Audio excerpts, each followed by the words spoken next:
Bibiyahe kami ng Maynila. Nandito na kami sa terminal ng bus.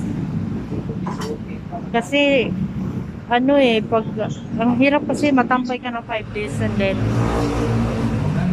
paano nang upahan ako ng bahay, guys. Wala na akong ibabayad, wala akong papasukin, kaya nag-decide ako na pupunta ng Manila, mag-apply na lang ng trabaho.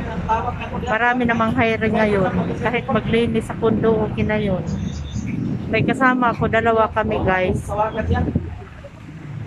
Minsan lang tayo guys, maka-vlog. So, baliho, pakisuyo ko, guys, na kanang i-subscribe ako channel ba.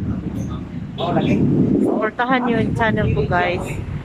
Nami dire sa nandito kami sa guys, sa Mamatid. Ay, Mamatid ba to, Day? Mamatid to?